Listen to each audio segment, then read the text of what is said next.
Okay, cool. Well, I just want to welcome everybody. Thanks so much for coming. I'm really excited to get to talk about these things with you guys. And thanks so much to Margot and Rebecca for helping me get everything organized and setting up the Zoom meeting and helping me set up the show and everything. It was a lot of work, I know. So thank you so much. And I'm just going to start by introducing the guests, Nida Bengesh and Erina Dugan.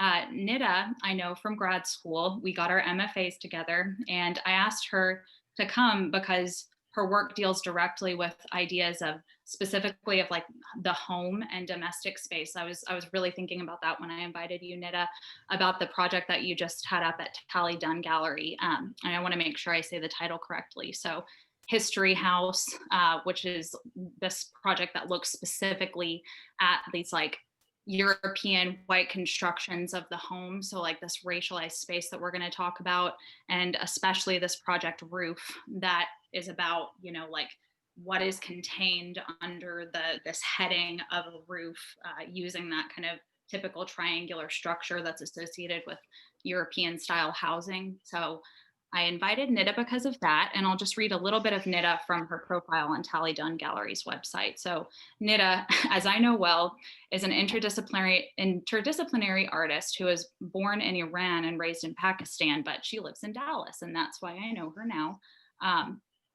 And her practice is both conceptual and formal. And that's another reason why I invited her, because this is something that we share. We have this in common, that we both have this history that's deeply steeped in painting and in kind of a, like the whole spiel of painting, including the, deep dive into the technical problems of painting. And then she also has this deeply conceptual practice. So we have this in common, that we're both painters, but that we have these conceptual concerns, and that can become really problematic when you're in the world of painting.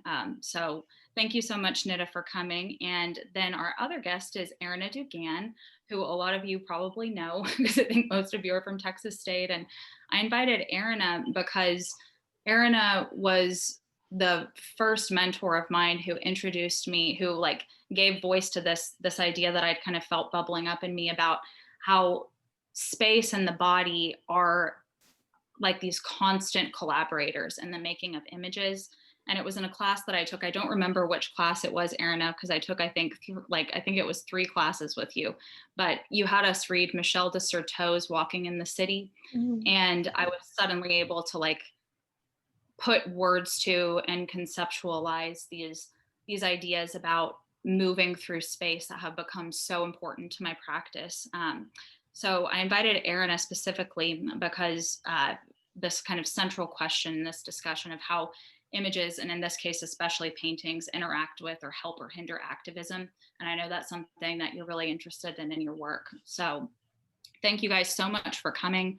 And I'm really excited to have this discussion with you because your work deals with space and with race and with how we construct space and contemporary visual culture. So the way that I want this discussion to go so everybody can participate is that for the first 10 minutes or so, I'm gonna discuss this text that kind of grounded this part of my practice. George Lipshitz's The Racialization of Space and the Spatialization of Race, Theorizing the Hidden Architecture of the Landscape. I wanna discuss this text with Erina and Nida. And see what they have to say about it. And we'll get an idea of the text and how it relates to my work, talking about some of the important questions that have come up for me as I've created paintings over the past few years. And then I just want to, after this first 10 or 15 minutes of discussion, once we have an idea of the text, open it up to questions and discussion and conversation for everybody in attendance. So you can do that by typing into the chat, or you can just speak up. I'd love to just converse with everybody here. And I've also shared a link in the chat to a blog that I've created to serve as kind of like a reservoir for these discussions. What I plan to do with this blog is to compile all the comments and responses to the questions into a zine that I'll share on my website, and hope to also produce as like a physical thing that anybody can have if they'd like a copy of it. But I'm interested in taking text about a show and making that like a central part of the show. And this is something that I'm interested in, the relationship between dialogue and text and images, and kind of a more traditional image viewing environment like the kind of white cube gallery at the Texas State Flex Space. So that is in the chat, and you can feel free to comment even during the discussion or after, like at your leisure. And I invite people to not only comment with, just like a typical text comment, but you can include artwork or any kind of idea as well in those comments. So with that, I guess we can go ahead and get started. I assume that most people here have seen the show, have gotten to look at it a little bit, but the show is, it's called Cat's Cradle, and it features 2 bodies of work.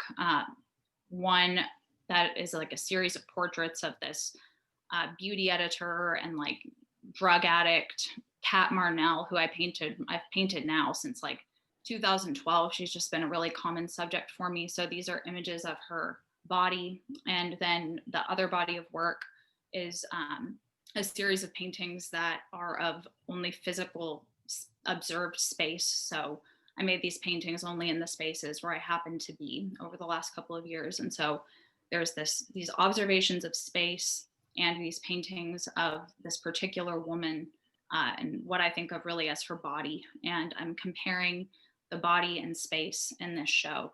So with that, I'd like to just start the discussion. And I know Erina and Nida have had a little bit of time to look over some of the notes that I sent them about how I feel like this text, the racialization of space and the spatialization of race, relates to the idea of the body and space in the show. So I'd like to just ask Erina and Nida if they have any initial thoughts about the text and how it relates to the show, and just chime in as you please, guys. Want to start, Irina? I can start. Sure. Put me on the spot.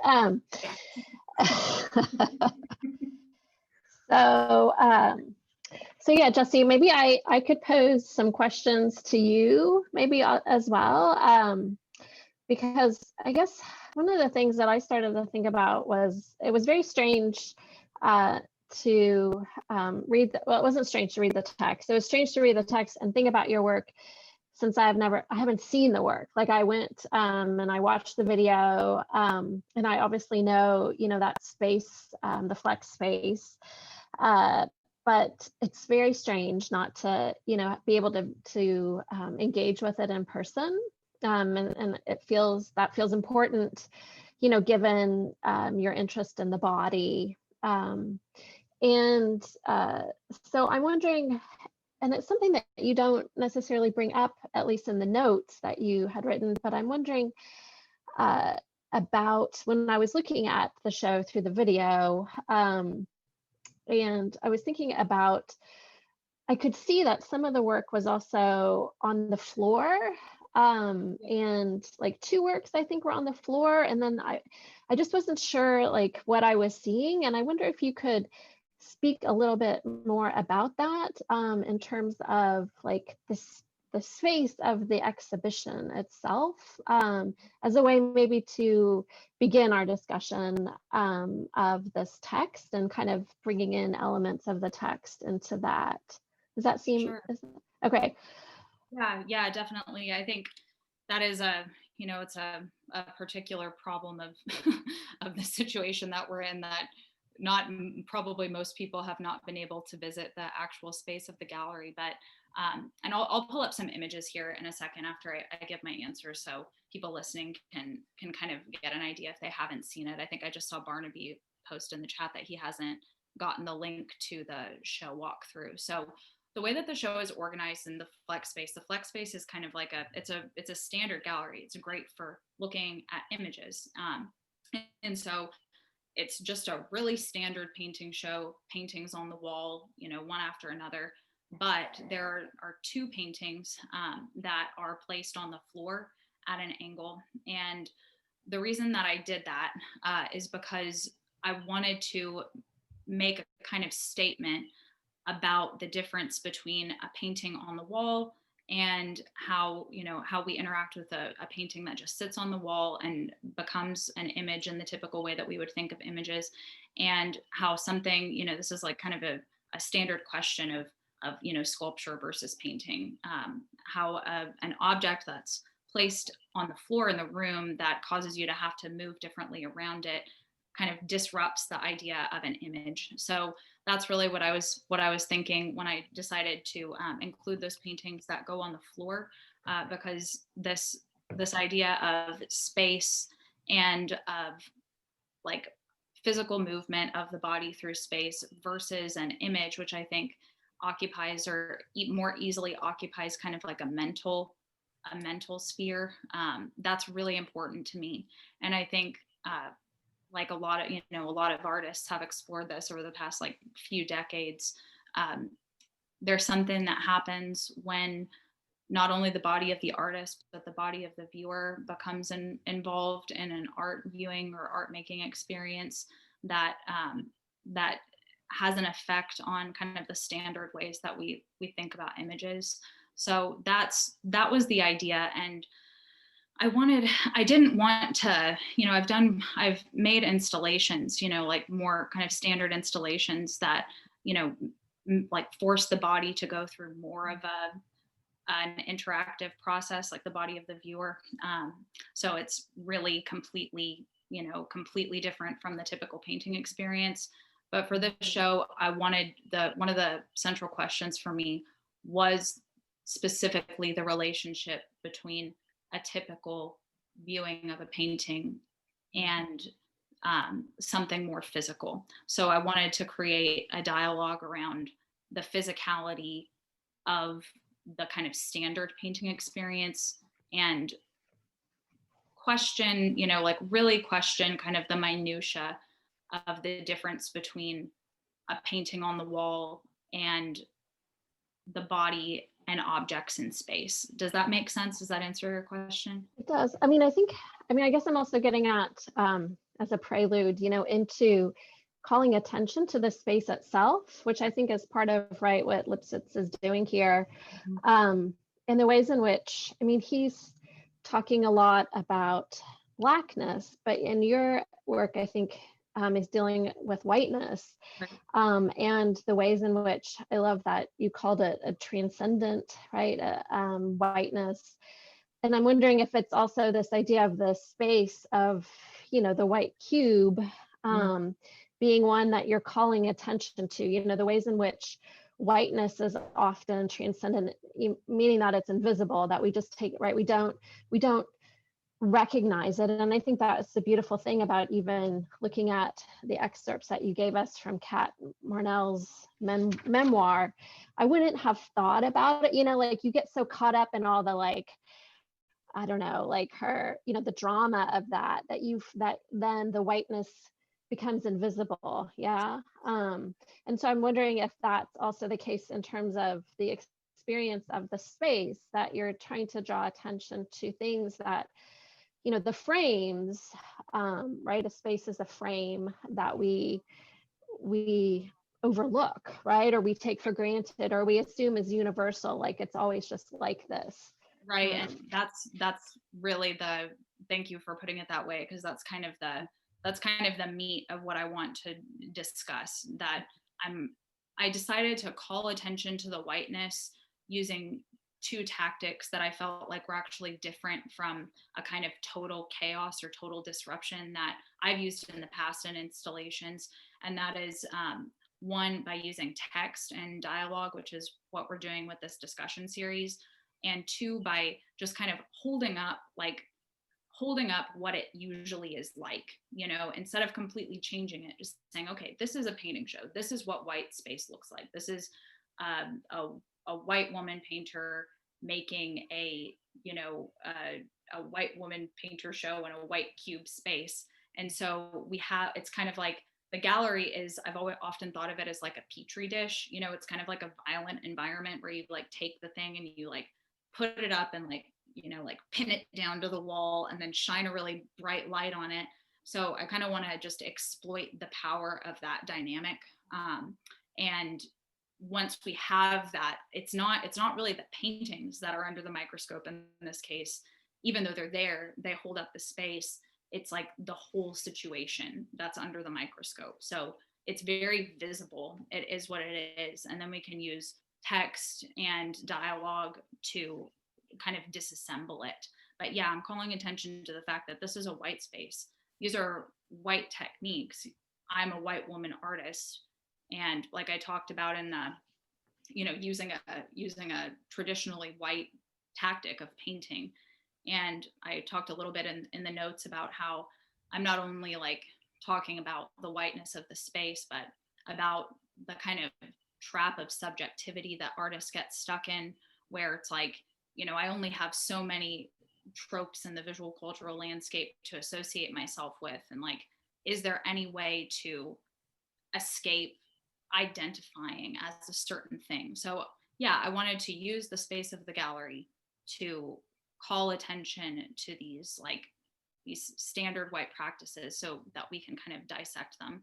And in a lot of ways that does have to do with kind of how I approach painting as an observational practice. Like this is like an observation of this whole situation after the fact of making. So does that answer a little bit? Cool. It does. And it's interesting how when I was reading the text, I did not look at your work before reading the text. So I read the text and I said, what is Jessie gonna do to us?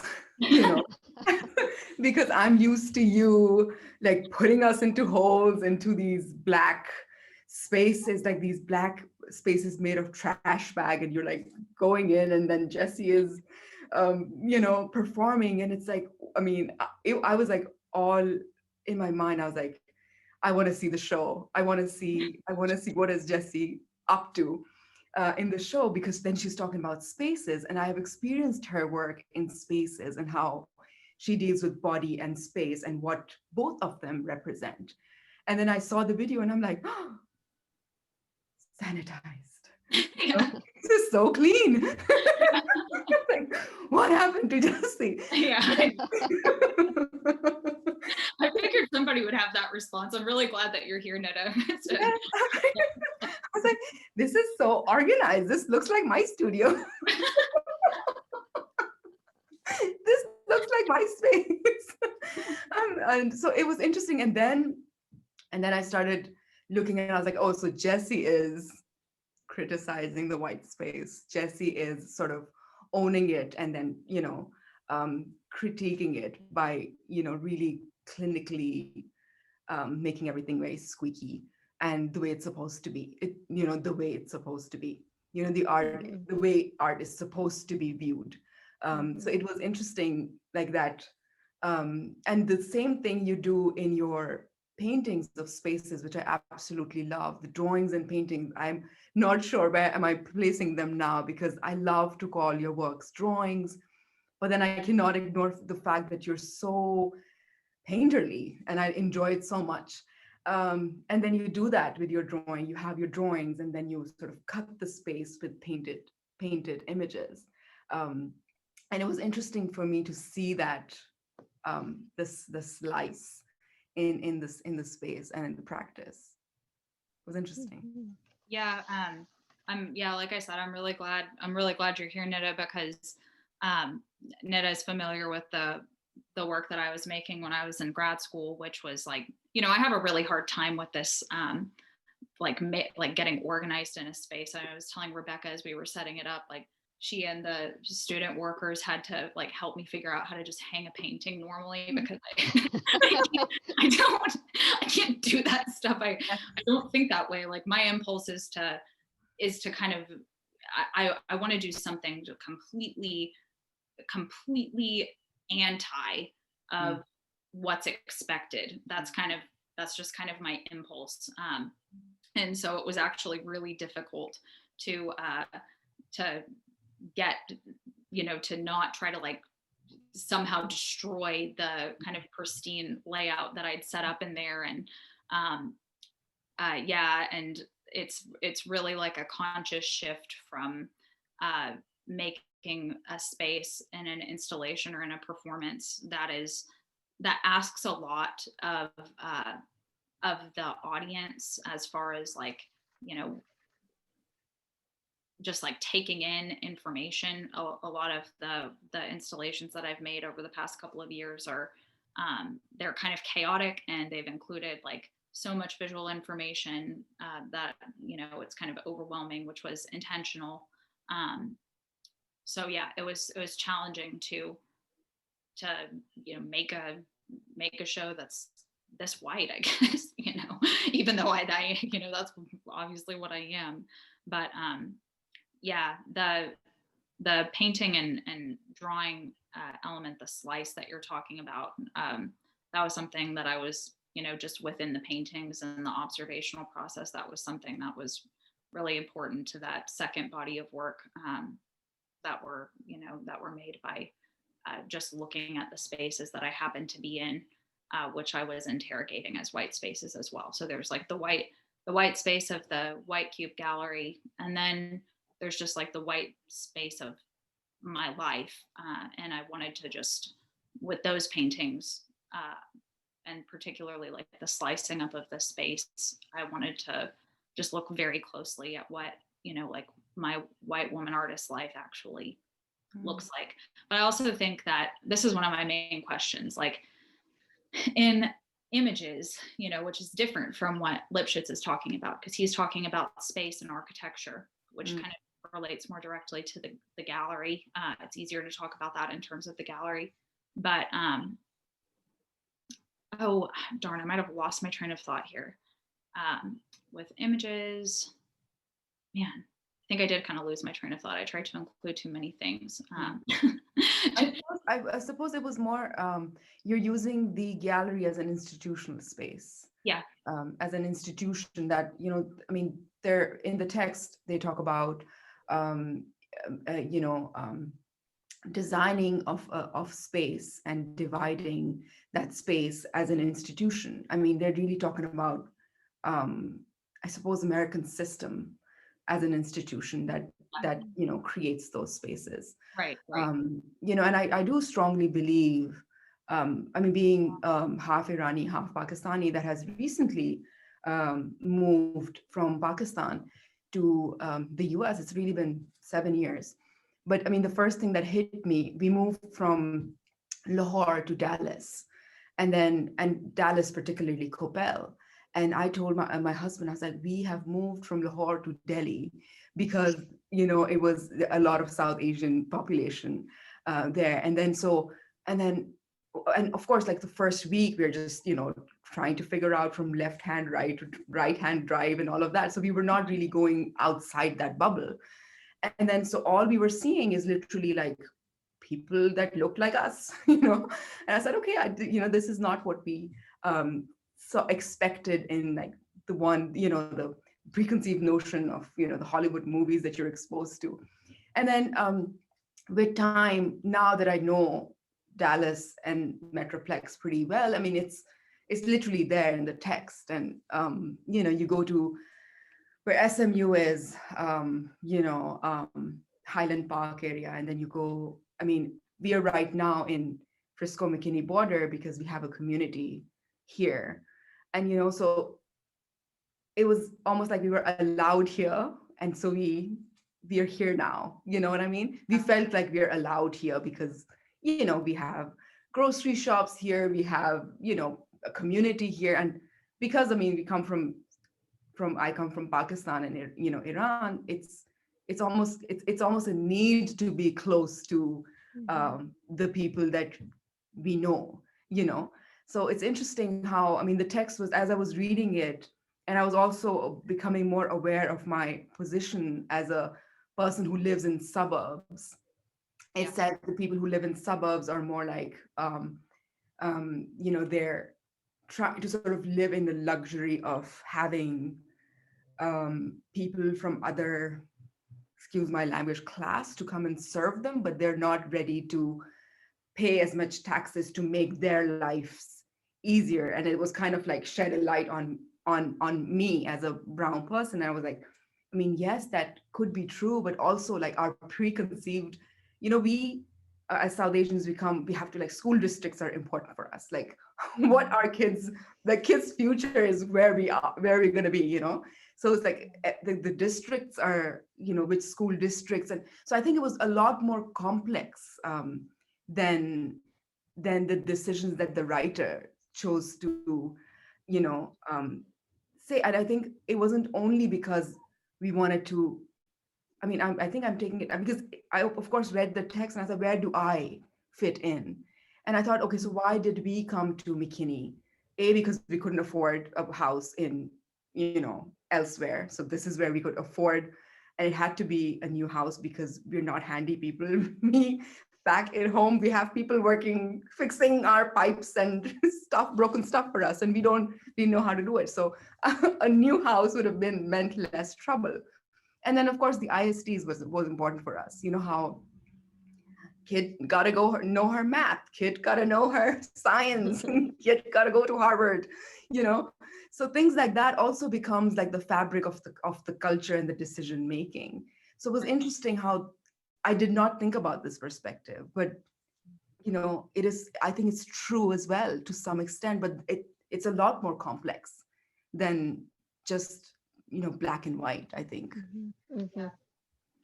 Yeah. Well, I think, Definitely. you also try to, Jesse, in the work, where you're really visualizing kind of this disorder, you talk about disorder, ugliness, and defilement, whereas Lipsitz talks about, and you're talking about that in terms of whiteness, whereas he's talking about homogeneity, purity, that those are, and those aren't polar opposite, so I think that there's these, there's ways of rendering these discussions more, complex. And the problem, of course, when we start to, make those sorts of generalizations, right, of black versus white, Right. and what gets kind of lost or left, left out of those conversations. And along that line, I'm interested to hear you say more about, so your three interior spaces that you depict is the studio, the apartment, and then Victoria's Secret, which is, right? It's like, I want you to say something more about that, especially because it's also two private spaces and a public space, Right. Yeah. because I think that Really that's also important to think about, what that means, how we racialize spaces in terms of public spaces versus private, like what one can, what one maybe would do in a private space versus a public space as well. Like the sense, I feel like with Zoom, right, we've lost all of that sense of decorum. It's like, there's it's like, where am I going to have my camera so you can see what my space is like? But that, I don't know, the ways in which, private versus public. Nida, you said, bringing in class, obviously, but I think that's also,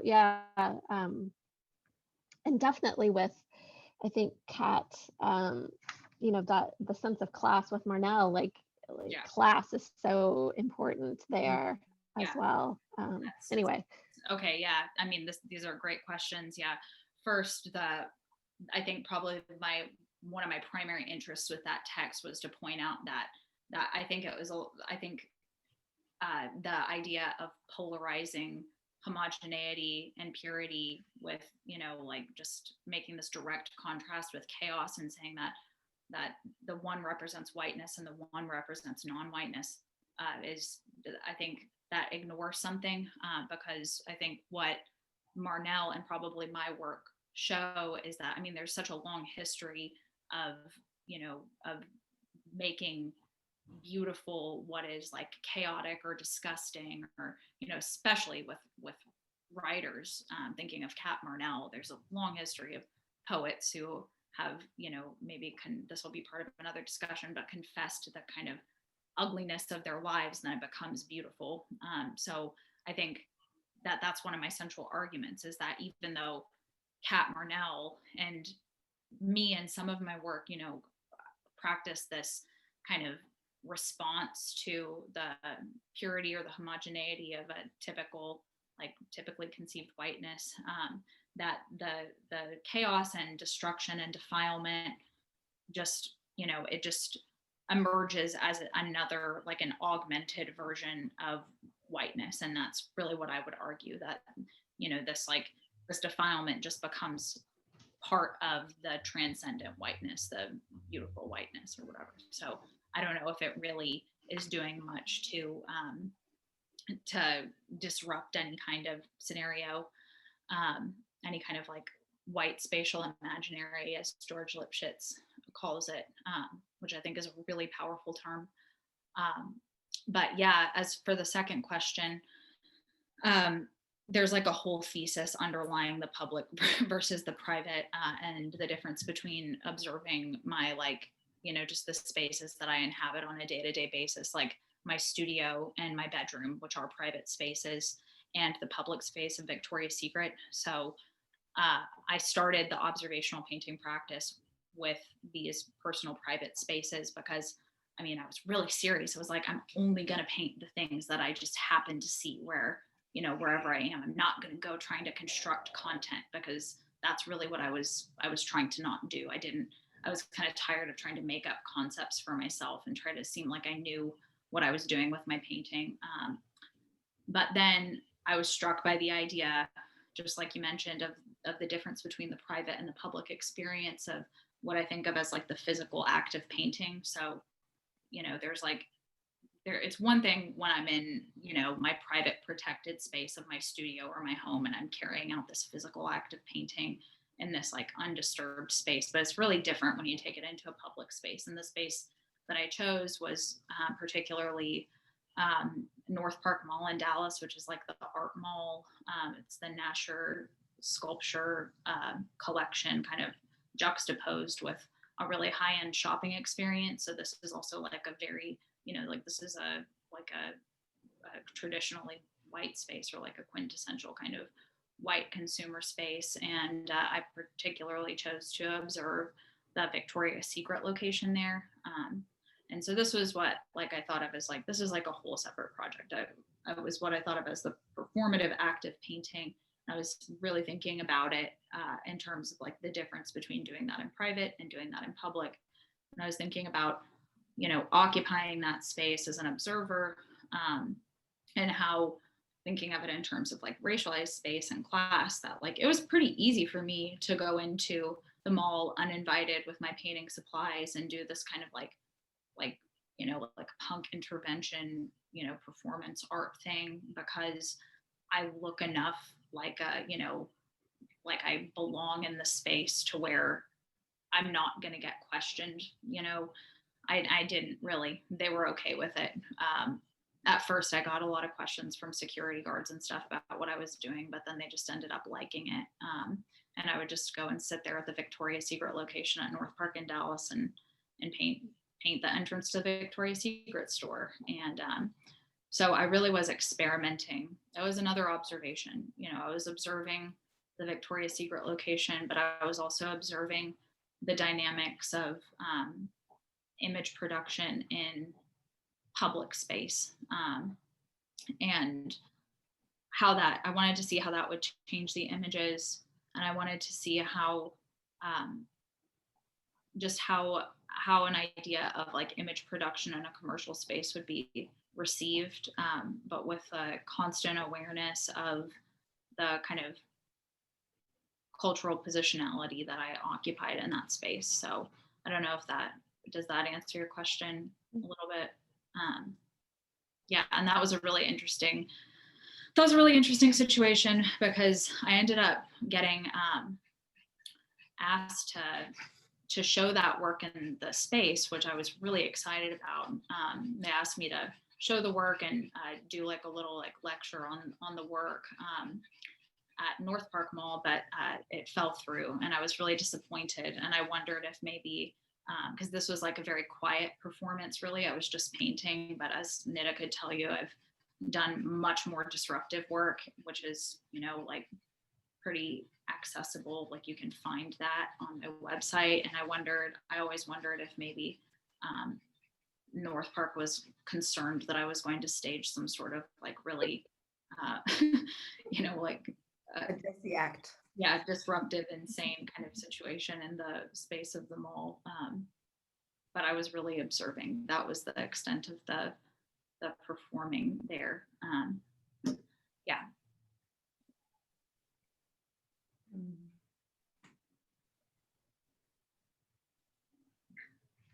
Well, we've talked quite a bit here. Does anybody, I see we have maybe some questions here. Okay.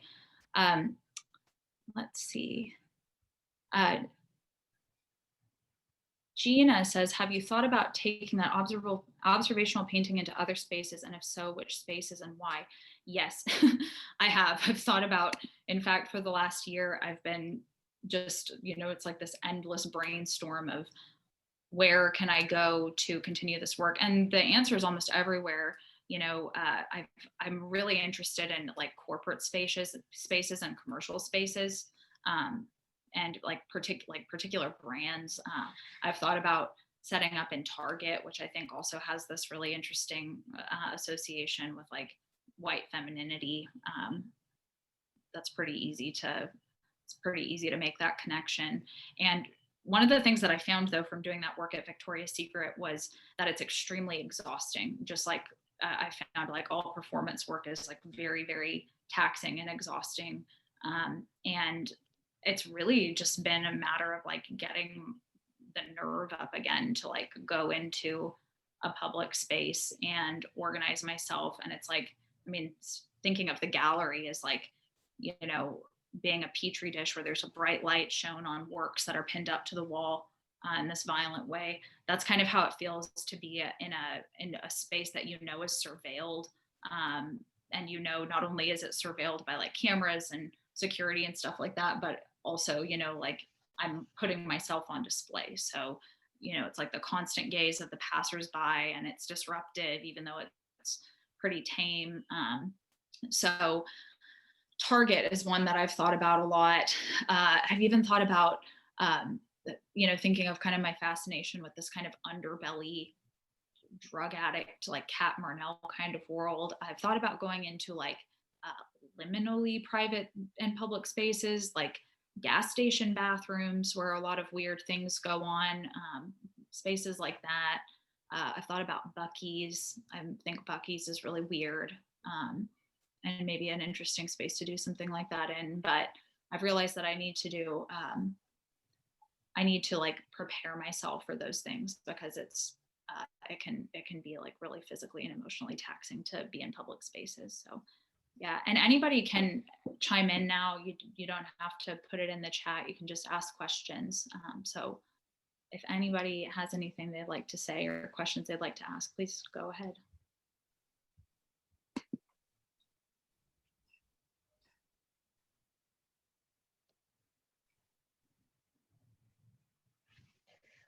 I was wondering, I'll just, other people think maybe, Sure. Can you talk about the difference between your observational, like what it means to paint observationally right in a space versus the Kat Marnell paintings, which you're saying, right? So the difference, so if I'm understanding right, those are painted from images that you see on the internet, and what that, what is that, how is observation different in those two forms of painting for you? Right, that's a really important question, because the truth is that when you say observational painting, it could mean a billion different things. And I think there's kind of like there's a history of observation and painting, especially with like Impressionists and Cubists, and I'm interested in that history. But going back to still life painting, but I'm not gonna, I'm going off topic here and getting into areas that I should research a little bit more before I start talking about them. So I'll just say that when I say observational painting, I developed my own system of observation to make these paintings in particular. So what I was doing, like I said, it really came I was thinking about these histories of like Cubism, particularly Cubism, and the, you know, and the history of perspective, but not just, you know, like our standard understanding of art, you know, art perspective. It's like the Renaissance artists, and they would set up this math, and that's something that I don't really know much about. I was thinking more about my perspective from my subjectivity, and also about the like physical perceptual experience of looking, and how when I look, you know, things shift as I move my body. I'm interested in that phenomenon. So like when my physical body is moving, my gaze is shifting, and so the image that I produce, if I'm mirroring that, it's going to be off from what my, you know, like a like what a movie image would show, or like what a photorealistic painting or photograph would show. um, so I was thinking about the relationship between my physical body and my movement and the spaces that I'm in. And what I did, like I said, to counteract this desire to construct content, or the impulse to construct content in paintings, was I first made the rule that I was only going to paint places where I happened to be. And because my life is just only about, you know, painting and and working, I was only in my studio and in my room, and I was painting in both places. So that was my first rule for observation, that I was only going to paint the spaces that I was physically in, just in my regular life, without constructing content. And then what I did, once I was in those spaces, I had additional limitations, which were that I had to start the painting wherever my hand happened to fall. I couldn't say, okay, well, I want this part to be over here, and I want this large shape of the bedding to cover most of the painting surface, like kind of a typical painting composition approach. I just had to start rendering wherever my hand fell, also to eliminate like the kind of construction of content. And then I would just kind of like move across the room. And so I, you know, like those were limitations that I couldn't, if you look at the paintings, you can tell that I didn't completely follow those limitations. Something else takes over in that physical and mental process of painting. But those are the observational limitations that I started with. And they were just really about, again, like looking at the minutia of what happens in physical space in the painting process, and then how that translates to images, but like couched in the things that I'm interested in, which this discussion is part of what I'm interested in, the racialization of space. And I wanted to do this instead of trying to come up with like an easy answer to these problems and images. I wanted to start with observation. So, okay, it looks like. Regarding your perspective, you know, when you say you make a space and then you sort of move the canvas and then, you know, engage in other perspectives, it's interesting how it reminds me. I mean, the one fascinating thing with miniature painting, which is my practice, is that they use pile perspective, which means, I mean, it's a traditional Eastern or South Asian way of looking at an architecture where they kind of pile. I'm sorry, this is the garage. Can you hear it?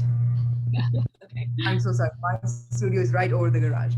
But so they pile the perspectives, sort of, because miniature painting was supposed to be illustrations for the book.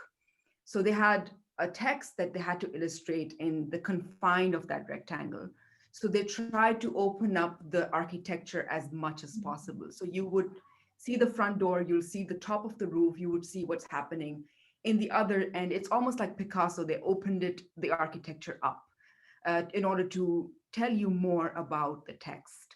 And Right. what's happening behind that, you know, the caravan is coming and there's people attacking, and then the king is you know, preparing its army. So the entire surface is in that rectangle.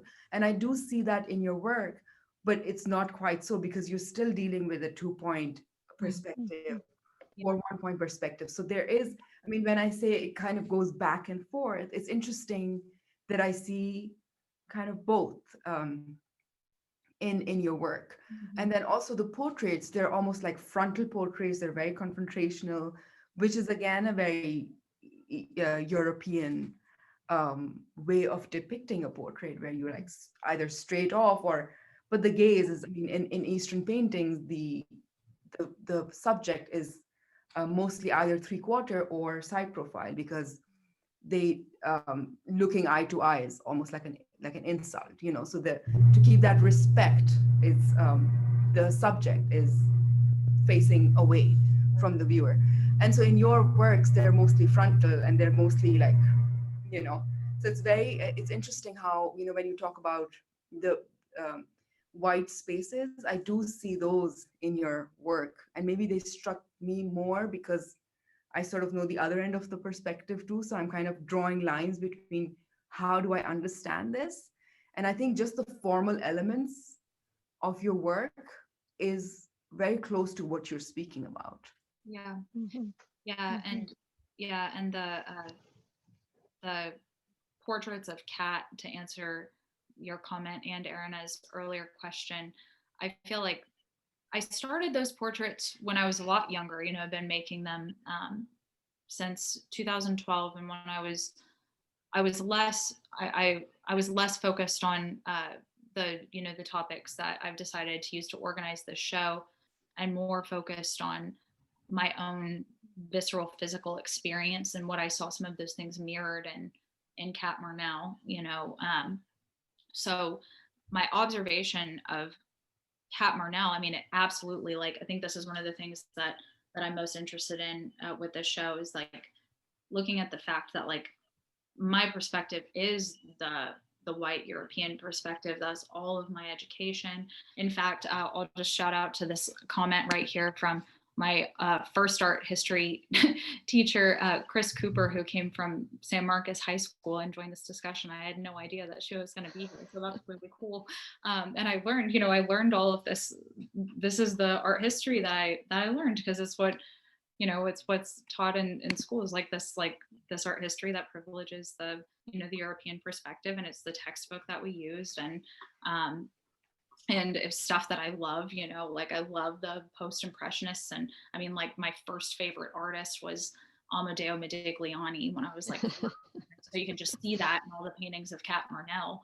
You know, it's like me like practicing being Amedeo Modigliani, or like even, you know, another comparison might be like Egon Schiele, you know, like looking at a sexualized, falling apart white female figure. And you know, and this is one of my main questions with this work, is like, this is why I wanted to use text and dialogue around the work, because I feel like maybe that's one of the only ways to like to go beyond just regurgitating the same tropes, you know, of painting and of art history. Like, I am regurgitating a history of portraiture that's European and that's white, and I am like regurgitating the kind of 2-point perspective that Ned is talking about. And when I look at the paintings, like, I don't think I've solved anything, you know. I don't think that like this should be like written about or anything like that. I almost wonder, like, one of my biggest questions is just like,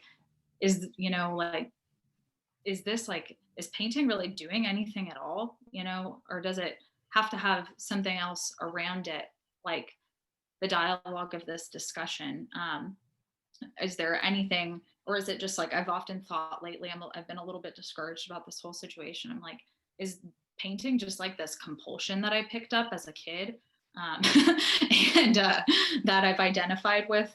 You know, I'm a painter, that I've cultivated this identity and become so attached to it, and you know, now this is just kind of my lot. And is it doing anything? Is it really doing anything productive? Can it be an activist practice? And yeah, that's something that, those are like, you know, really huge existential questions for me as an artist. Like, should I be doing this? Does it even make sense to have a painting show right now? Those are things that I've thought about a lot. And I see there's another question from Margot here. She says, a lot of what you're describing relative to the relational space mirrors the game that is the title of the show, Cat's Cradle.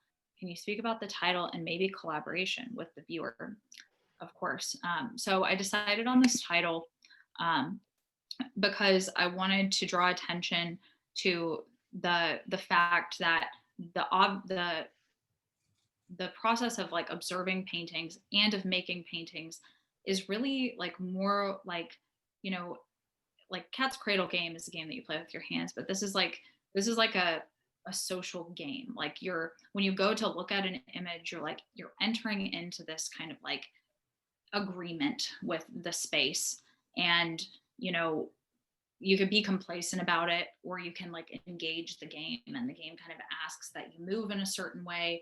It asks that you like go through this series of gestures and series of thoughts.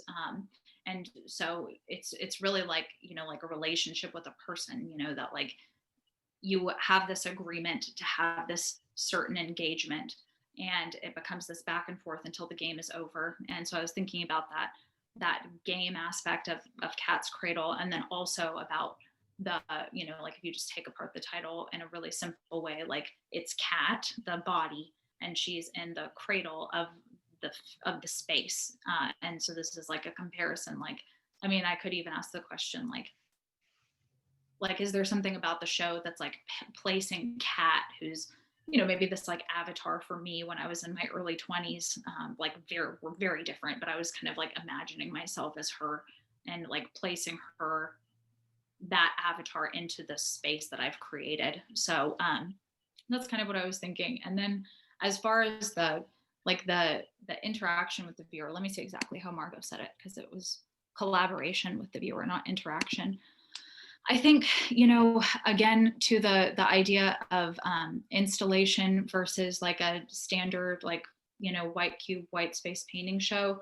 I was thinking about how installation, it's almost like now we're like used to the tactics of installation. Like installation is going to ask that my body do something different from a standard painting show. That's kind of a known entity now.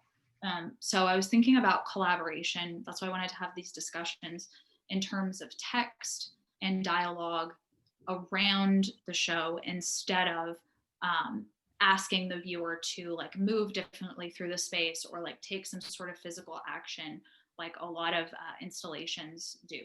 I wanted to see how it would be different to ask the viewer to like invite the viewer to be part of a discussion versus asking the viewer to do something different with their body. And I realized that like a lot of things in the show, there's nothing, you know, there's nothing different about having a discussion around a show. But just like with the work, there's nothing different about making a portrait of a celebrity figure. There's nothing different about painting the space that I exist in. Those are like really common things to do. But what's a little bit different, not saying that there's anything really different about this at all, but the approach of like looking at these things from this certain perspective with text and dialogue is really what I was interested in as far as the collaboration. Like, is there something kind of powerful about doing all the same things but looking at them in a different way? That's one of my central questions, because it could be that there's not, and then I can move on and go into another way of approaching work. But wanted to analyze this work first. Okay. So I had another something I wanted to bring up. It deals with Jesse. I know, you know, you're questioning the activism of your work, the purpose of your work, and even I think in one of the you know, like little notes that you wrote to us in relation to the text, you're saying, you know, at first you wanted to try to understand whiteness before you could deconstruct it. But I wonder if deconstruction is what you want here. I was struck also, there's several like very small references in Lipsitz's essay in reference to solidarity. And I guess I've been thinking, you know, a lot about solidarity myself. And he talks about solidarity between, within, I think, and across space.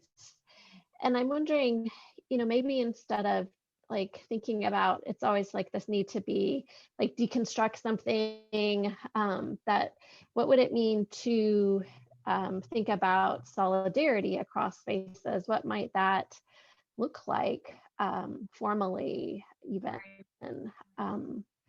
as a way, to get out of, because I think we get bound by these kind of, you can be bound by space, right? But how could you move, and recognize, I mean, it's not about collapsing difference, but about maintaining difference, but yet working, maybe it's about alliance building through space. Like, what would that look like even? It just may be something, it just struck me in his text. He doesn't really talk about it at all, but there's a couple, he references solidarity several times. And so it just struck kind of a chord with me, because it's something that I've been thinking about in my own work. Yeah, I think that's a really astute kind of placement of this show in this boundness, because I think now I have kind of moved on from this work. It's been like at least a year since I made the last. It's been more than that. It's been probably almost 2 years since I made the last painting, and the mindset that I had when I was making these paintings was, like you said, very much about construction. And I think there is a problem when it's like, I mean, this whole show is about whiteness, at least this part that we're looking at today.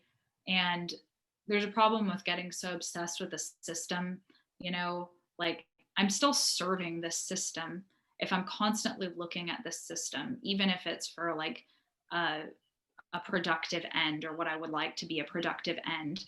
I mean, just continually looking at it, like the physical act of looking is really powerful.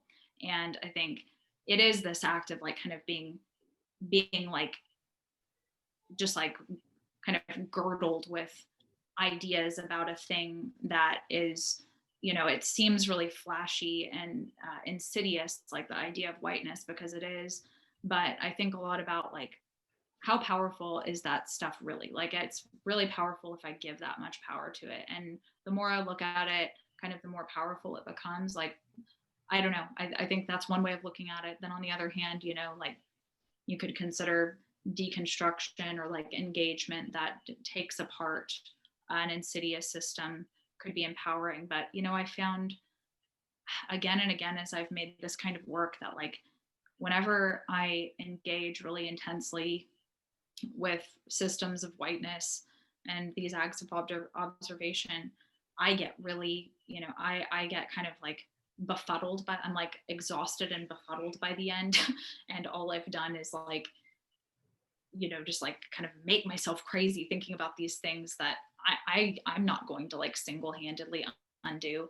So I think, yeah, like thinking about solidarity and recognizing that there already is like this whole that, crosses from Black to white and from like Black to Pakistani. And it's just like, we're all like existing in one already here space, that there's not something that like I can talk about it through art, but it already exists. And to acknowledge that instead of constantly trying to deconstruct whiteness, I think it's already more the direction that I'm going in. And, I'm really conceptualizing right now how that, how that's going to look in the future, especially thinking about the difference between public and private space.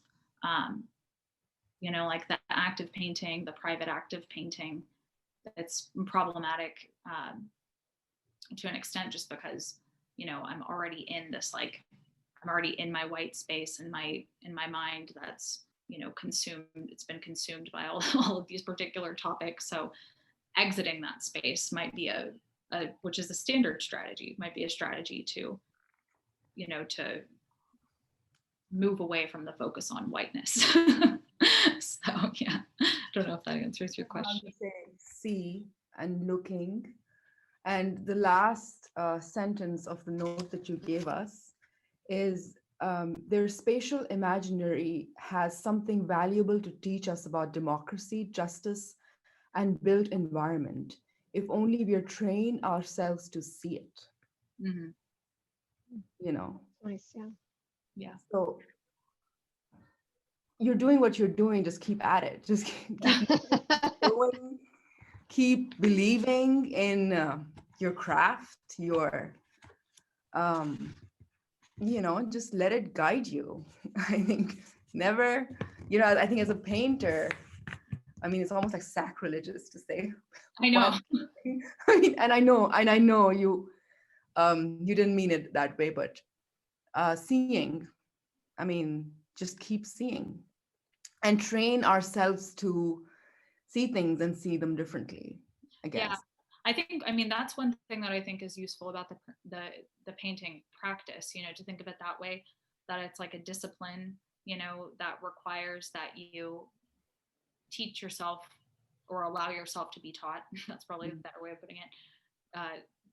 Listen to other people and, go through the difficult practice of learning to look at things in an uncomfortable way. I mean, I think that's probably like kind of simply like one very valuable thing about a traditional painting practice, that it serves the end that I'm interested in. So yeah, thanks for reading that quote, Nita. That's really helpful.